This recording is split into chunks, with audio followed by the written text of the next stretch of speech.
A widowed single father opens his door for one night of kindness, unaware that the smallest decision will quietly rearrange his entire future.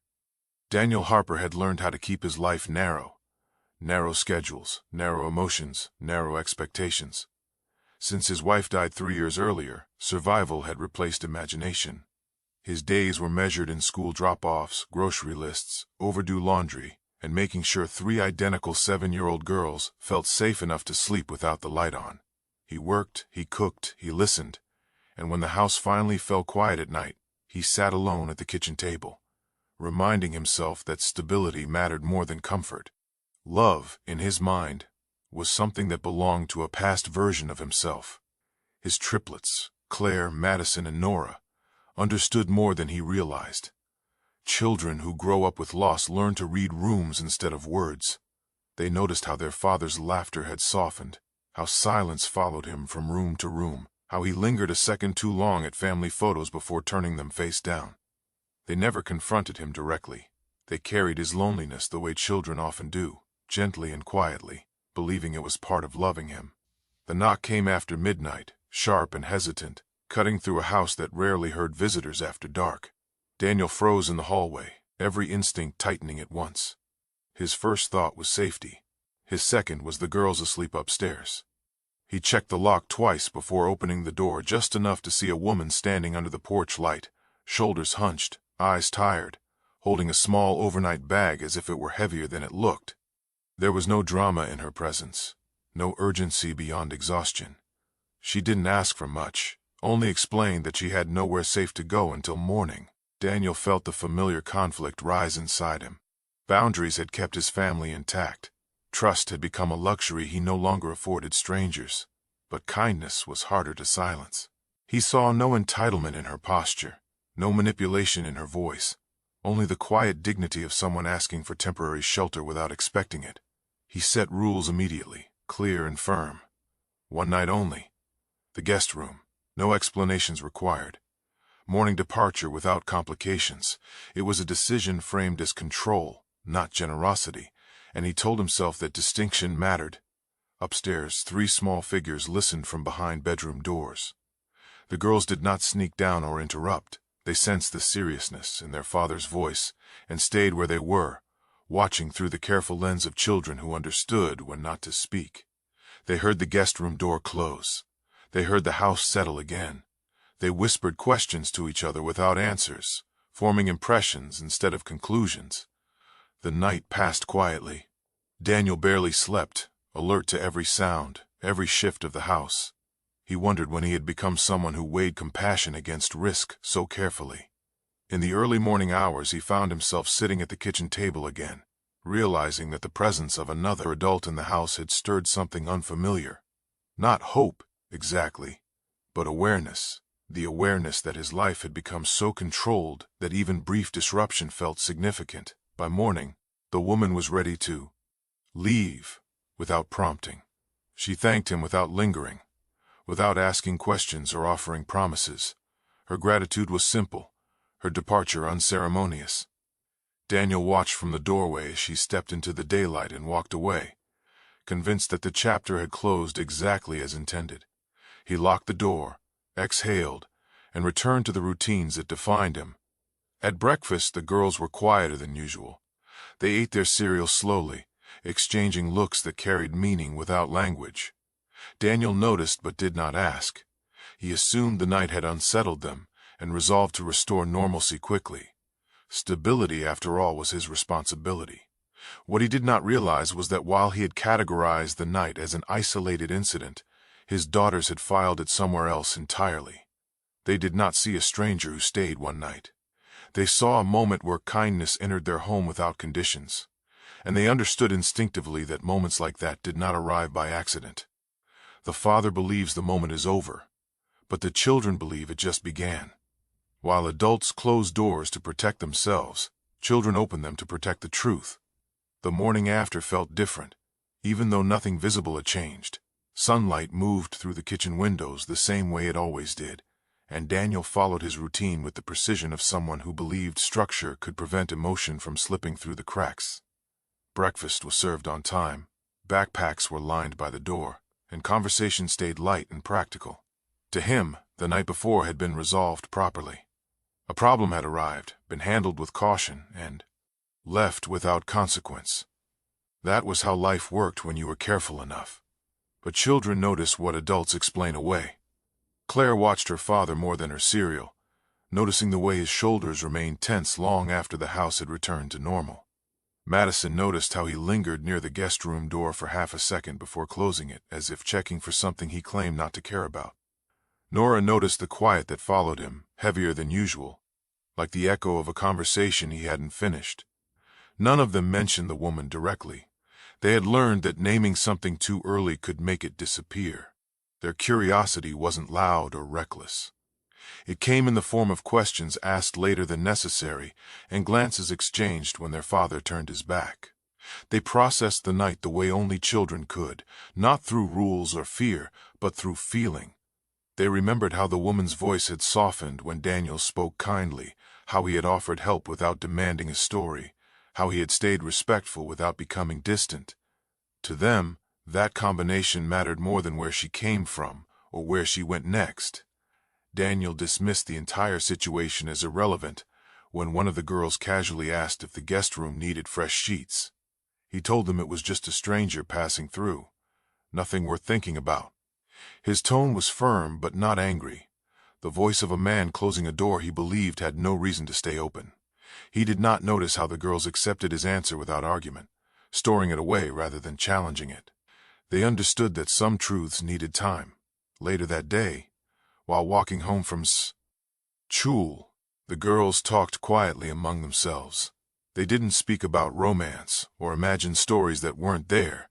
Instead, they spoke about how their father looked when he thought no one was watching, about the way kindness had entered their house and left without taking anything but had still changed the air. They spoke about how long it had been since another adult had sat at their table, how their father never talked about being lonely but lived inside it every day. They worried about him in the careful way children worry about parents who try too hard to be strong. Daniel never complained, never asked for help, never let himself be seen as needing anything beyond what he could provide. To the girls, that strength felt incomplete. They had already lost one parent. They were not afraid of change the way he was. They were afraid of stagnation, of watching someone they loved shrink his life until there was no room left for joy. The idea did not arrive fully formed. It grew quietly, shaped by empathy rather than rebellion. They did not see themselves as interfering. They saw themselves as helping. Children often believe love gives permission where words do not. They understood that their father would never seek connection for himself, not out of disinterest, but out of fear of disruption. So they began to imagine a way to let life meet him without forcing him to ask. They acted with intention, not impulse. They remembered the woman's name from a piece of mail she had clutched that night. They remembered the way she thanked their father without hesitation or pride. To them, that gratitude mattered. It suggested a person who understood limits, who knew how to receive kindness without demanding more. They believed that mattered for their father, even if he didn't yet. Daniel noticed none of this as he moved through his day, confident that he had protected his family by keeping things simple. He did not see the way his daughters worked quietly together, communicating without speaking, each contributing what she could. Claire observed patterns. Madison remembered details. Nora carried the emotional weight that made the plan feel necessary. Together, they were not reckless. They were deliberate. By the time Daniel sat down that evening, believing the night before had already faded into memory, his daughters had made a choice he had never considered. It wasn't about control or defiance. It was about believing that sometimes the people we love need help stepping into the very things they think they've outgrown.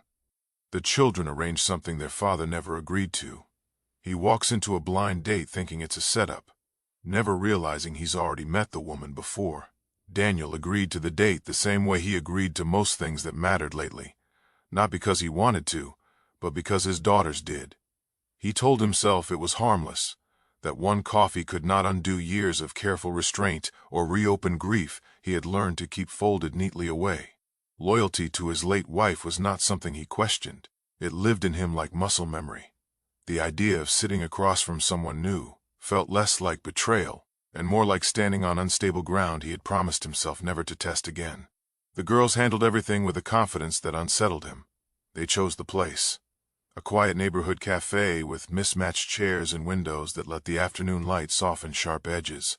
They told him what time to arrive and reminded him twice to wear the jacket that made him look less tired.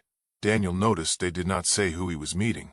When he asked, they smiled in that coordinated way that suggested a shared understanding he wasn't invited into. He told himself it was a harmless surprise and tried not to feel outnumbered. Walking into the cafe, Daniel prepared for disappointment, for awkward politeness and a quick exit that would satisfy his daughters without asking anything more of him.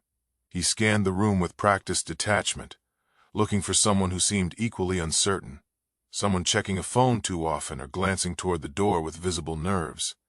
He did not expect familiarity. He certainly did not expect the quiet sense of recognition that set slid in his chest when he saw her sitting near the window. She was reading, posture relaxed but guarded, as if comfort had been negotiated rather than assumed.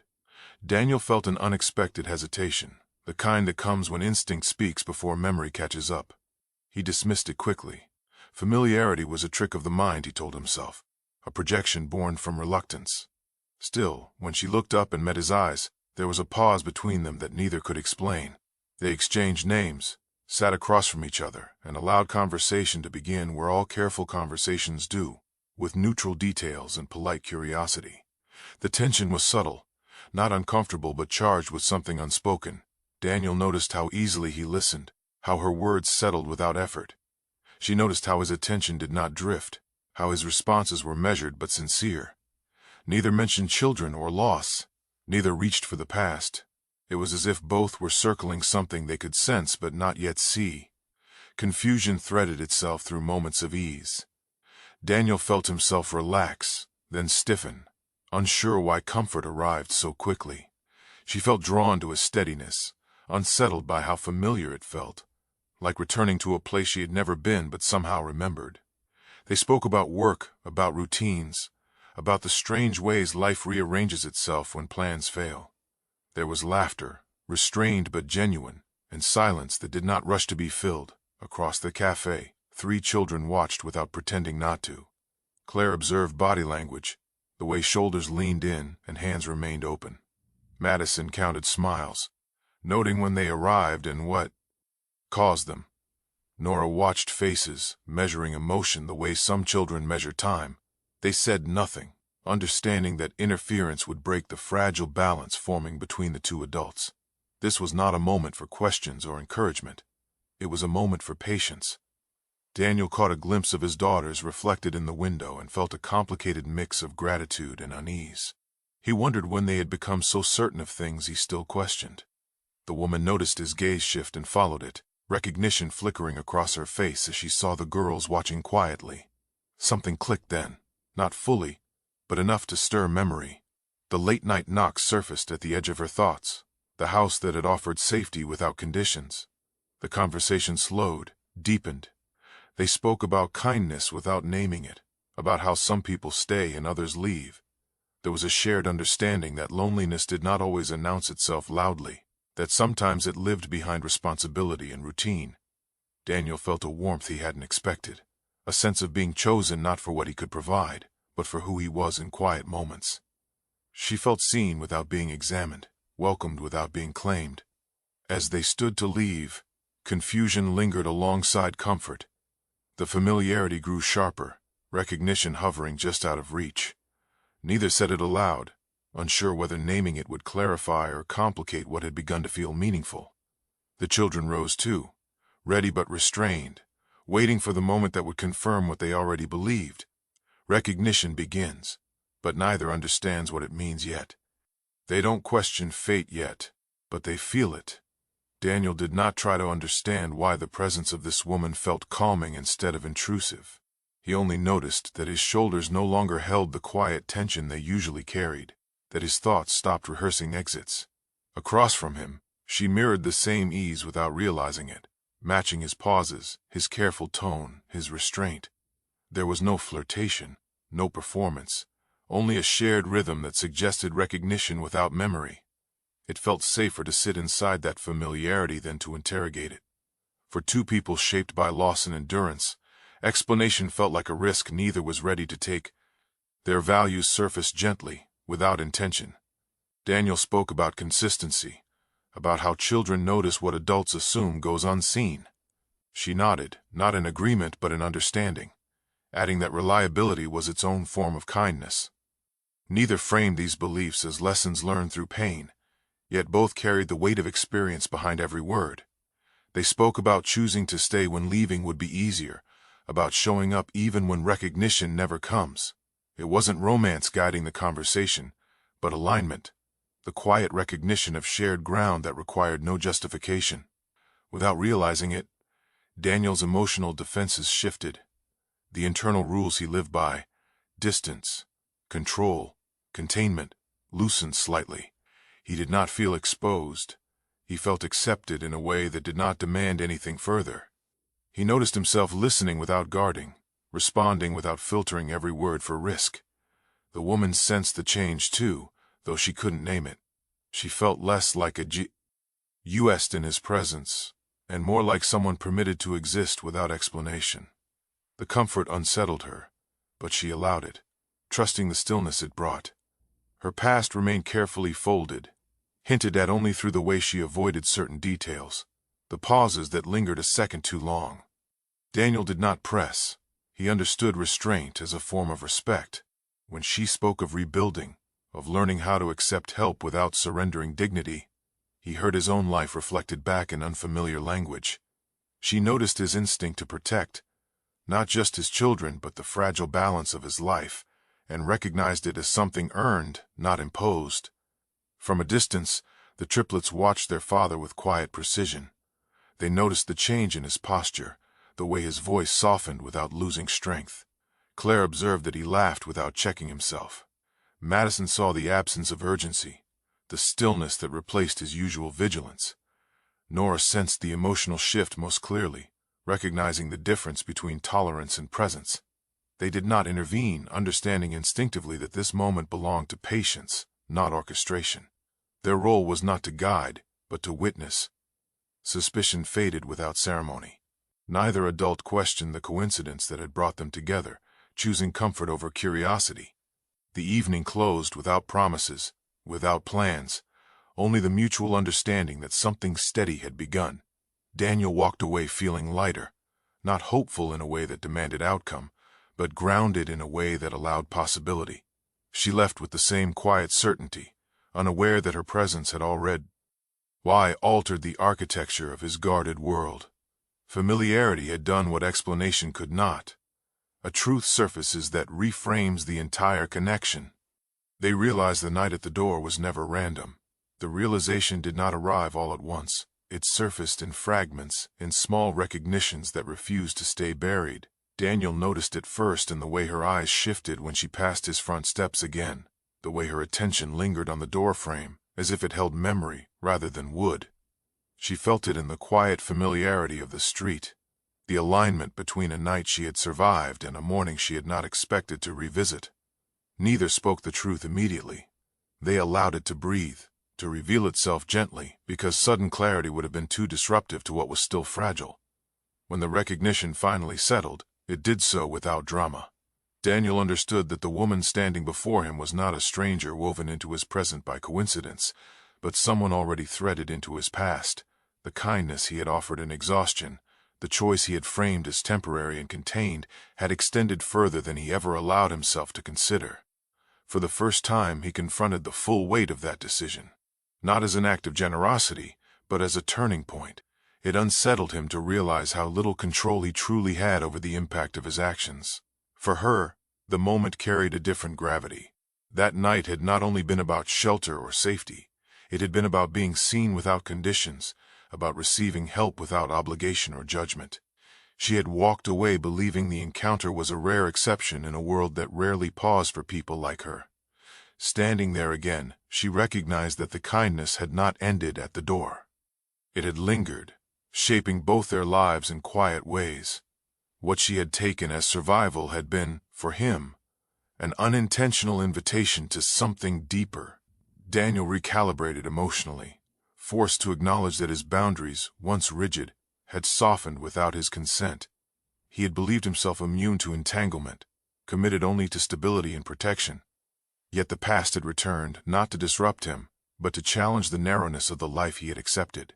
He realized that kindness, when offered without expectation, carries responsibility long after the moment passes. The truth unsettled him not because it demanded more, but because it revealed how much he had already given without noticing. The children's role became unmistakable in the aftermath. They had not orchestrated events blindly or impulsively. They had recognized the significance of that night long before either adult allowed themselves to name it. Their quiet observations, their deliberate patience, had guided the connection toward truth rather than comfort.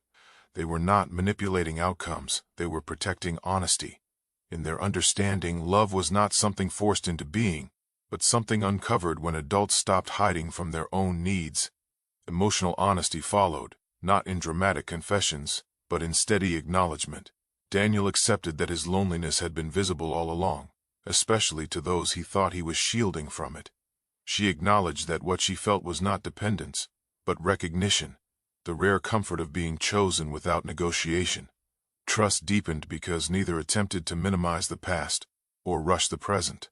They allowed the truth to exist without demanding resolution. The connection shifted from accidental to intentional. What had once been framed as coincidence now carried stakes that extended beyond curiosity or convenience. Both understood that continuing forward meant risking stability, exposing wounds long managed through restraint. The children sensed the change immediately, recognizing the difference between temporary closeness and lasting presence. They did not celebrate. They waited, aware that growth often invites fear alongside hope. As the weight of meaning settled, fear emerged quietly. Daniel questioned whether opening his life further would endanger the balance he had fought to preserve. She wondered whether stepping fully into something real would invite loss she might not survive again. The past, now acknowledged, no longer felt safely contained. It pressed against the present, demanding courage neither had prepared for. Just as connection strengthens, fear threatens to undo it. The closer people get to healing, the harder it becomes to stay. The shift began quietly, almost politely, the way unresolved things often return. She grew more careful with her time, less present without withdrawing completely, as if rehearsing distance before it became necessary. Daniel noticed the change not in what she said, but in what she no longer offered without being asked. Her past, once folded neatly behind restraint, pressed forward through hesitation and timing that no longer aligned. Healing had brought clarity, and clarity brought fear. The closer she came to belonging, the louder the echo of what had once been lost. For Daniel, the fear took a different shape. He had built his life around unpredictability, around the belief that stability was the highest form of love he could offer his children. The idea that something meaningful could also be disruptive unsettled him. He worried not about himself, but about the ripple effect of emotional risk on 3 lives already shaped by absence. Protecting them had always meant choosing certainty over possibility. Now that instinct conflicted with a truth he could no longer ignore. The children sensed the withdrawal before either adult acknowledged it. Claire noticed the pauses growing longer, the visits less frequent. Madison observed the way her father lingered at windows again, a habit he had shed when hope first entered their home. Nora recognized the emotional retreat most clearly, understanding that adults often step back when closeness begins to demand courage. The girls did not confront the change with questions. They responded with consistency, increasing presence rather than pressure, offering routine as reassurance. Daniel's internal conflicts sharpened. He wanted to retreat into the safety of emotional distance, to preserve the balance he had maintained for years. Yet every instinct that had guided him through loss now failed to provide clarity. Avoidance no longer felt like protection. It felt like denial. His loneliness, once managed through structure and responsibility, surfaced openly through action. He stayed later at shared moments. He showed up when he might have excused himself. Without naming his fear, he allowed himself to be seen inside it. She struggled with her own history, with the realization that staying meant risking repetition of old pain. Leaving had once been survival. Now it felt sabotage. She recognized that what frightened her was not the possibility of loss, but the depth of connection she had never allowed herself to keep. The kindness that had first opened the door had grown into something that required presence, not gratitude. That expectation unsettled her more than rejection ever had. The children challenged avoidance without confrontation. They invited continuity into moments that could have drifted apart, anchoring time through shared routines, rather than emotional appeals. They treated her presence as natural, not conditional, reinforcing belonging without demanding commitment. Their approach was not strategic, it was instinctive. They understood that staying is often taught through repetition, through showing up until fear loses its authority. Daniel confronted the question he had avoided since the beginning. Was he protecting his children by limiting connection, or was he teaching them to retreat from uncertainty? The answer unsettled him. He realized that his daughters were not fragile. They were observant, resilient, and capable of navigating complexity with honesty. The real risk was not emotional disruption, but emotional avoidance. Staying, he understood, meant modeling courage rather than control. As fear intensified, so did clarity. Leaving would preserve comfort, but at the cost of authenticity. Staying would invite uncertainty, but also the possibility of growth not built on survival alone. The children sensed the weight of the moment, offering no solutions, only presence. They trusted that the adults they loved were capable of choosing more than safety. The decision hovered, unresolved but unavoidable. Both adults stood at the edge of change, aware that retreat would be easier, but permanence would be truer. Fear pressed from both sides, no longer disguised as reason. What remained was choice, stripped of justification. A decision must be made. Walk away or choose uncertainty. Sometimes love doesn't arrive loudly. It waits to be chosen. The turning point did not come with urgency or confession. It arrived through steadiness, through the realization that stability is not preserved by avoidance but strengthened by intention. Daniel recognized that his children were not asking for certainty in the form of answers. They were asking for continuity. Their lives had already been shaped by loss, but they had learned to adapt not by closing themselves off, but by building meaning where consistency existed. Watching them move through their days with quiet confidence forced him to reconsider the limits he had placed on his own life in the name of protection. He reframed love not as a replacement for what had been lost, but as an addition to what had survived. The past did not need erasing to allow room for something new. His loyalty to memory could coexist with presence in the present. This realization did not erase fear, but it repositioned it. Fear became something to be acknowledged rather than obeyed. He understood that refusing growth did not honor the past, it only prolonged isolation. The choice he faced was no longer between safety and risk, but between stagnation and honest evolution. She arrived at her decision through a parallel reckoning. Staying no longer felt like an emotional gamble. Leaving felt like surrendering progress she had fought hard to claim. She recognized that fear had once protected her, but now it constrained her. Choosing presence meant accepting vulnerability without guarantees, a step she had avoided for years. Yet the stability she witnessed in Daniel's home, the quiet resilience of his children, offered a vision of belonging. Not built on dependency or obligation. It was an invitation, not a demand. Boundaries remained intact, respected rather than tested. Neither rushed toward labels or definitions. Trust took precedence over clarity, allowed to deepen through consistency rather than promises. Their connection matured not through intensity, but through reliability. They chose to show up repeatedly, letting time do the work that urgency often undermines.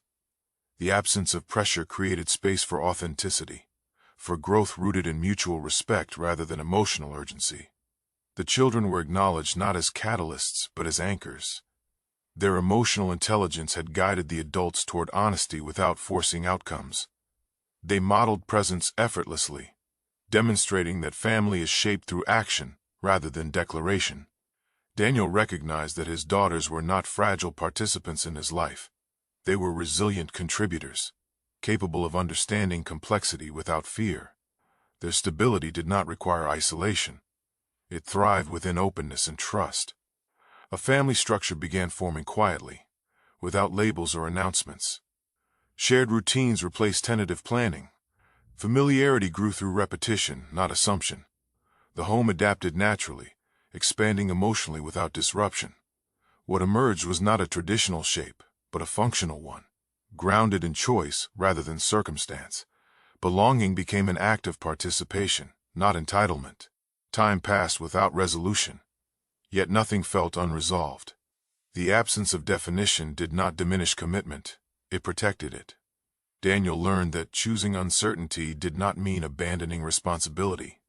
It meant modeling courage for his children, demonstrating that healing does not conclude with safety, but continues through connection. She learned that staying did not mean losing herself. It meant allowing space for growth alongside others. The future remained unnamed, but no longer avoided. Each day added weight to the decision already made through action. What began as a single night of kindness had transformed into a sustained presence shaped by intention rather than impulse. The question of permanence lingered, not as doubt, but as an acknowledgement that some answers are earned, not declared. Time passes, but the question remains unanswered. What began as shelter became home. Time did not rush the outcome, it shaped it. What settled into Daniel's life did so through repetition rather than declaration, through mornings that no longer felt heavy and evenings that carried less silence. Emotional consistency replaced uncertainty, not because questions were answered, but because presence became reliable. The woman who had once crossed his threshold with nothing but exhaustion now moved through the house with ease, not as a guest claiming space, but as someone who understood its rhythms. There was no moment of arrival worth announcing, only the quiet certainty that something lasting had taken root. The children felt the change before anyone spoke it aloud. Their sense of security, once carefully constructed around routine alone, deepened into something warmer. They no longer watched for emotional shifts with the same vigilance, no longer measured distance as protection. Their laughter returned to spaces it had avoided. Their confidence strengthened by the knowledge that consistency could include expansion. They understood, instinctively, that stability does not come from rigidity, but from trust that endures change without fracture. She integrated naturally, not by assuming a role, but by responding to needs without claiming authority. Her presence respected what already existed, adding without replacing. She learned the household's quiet signals, the unspoken cues that guided Daniel's daughters through their days. In return, they offered her inclusion without hesitation, recognizing her not as an addition that disrupted balance, but as one that reinforced it. This mutual understanding required no negotiation. It grew through shared time, through showing up when nothing extraordinary was happening. Daniel's acceptance unfolded slowly, but fully. He released the belief that commitment required spectacle or certainty. What he embraced was quieter and more durable. He learned that choosing connection did not diminish his past, nor did it compromise his responsibility as a father. Instead, it expanded his capacity to lead with honesty. The loneliness he once managed through endurance softened into something he no longer had to carry alone. His life, once defined by survival, began to include intention without sacrificing stability. Love, as it emerged, was not framed as rescue or reward. It was earned through patience, through mutual respect, through staying when leaving would have been easier. There were no promises carved in urgency, no declarations made to secure outcomes. What existed was steadiness, the kind that proves itself not in moments of crisis, but in ordinary days that no longer feel empty. The family that formed did so by choice, shaped by commitment rather than obligation. There was no spectacle to mark the resolution. No single event transformed the story into certainty. Instead, certainty arrived through accumulation, through countless small decisions to remain present. The home reflected this shift, less guarded, more open, without losing its sense of safety. It was not perfection that defined their future, but resilience grounded in connection. They had learned that healing does not erase history, it builds upon it. The children grew into their roles as anchors without realizing it. Their emotional intelligence, once a response to absence, became a strength that led the family forward. They understood that love is not proven through grand gestures, but through consistency that withstands uncertainty. Their trust was not blind, it was earned through time, through watching adults choose honesty over avoidance. Daniel recognized that the door he had opened for one night had never truly closed. What followed was not the consequence of chance, but of courage exercised quietly. He had learned that kindness, when offered without expectation, can return not as obligation, but as belonging. The woman who once stood at his threshold now shared his life not because she needed shelter, but because she chose presence. And he chose her, not in defiance of fear, but with it fully acknowledged. Some doors don't need knocking anymore. If this story stayed with you longer than you expected, let it stay a little more. Share it with someone who still believes quiet kindness can change lives, and stay connected here for stories that choose meaning over noise. These moments matter because they reflect choices we all face when no one is watching. If you were standing at that door that night, would you have opened it? And what do you think it might have changed in your life?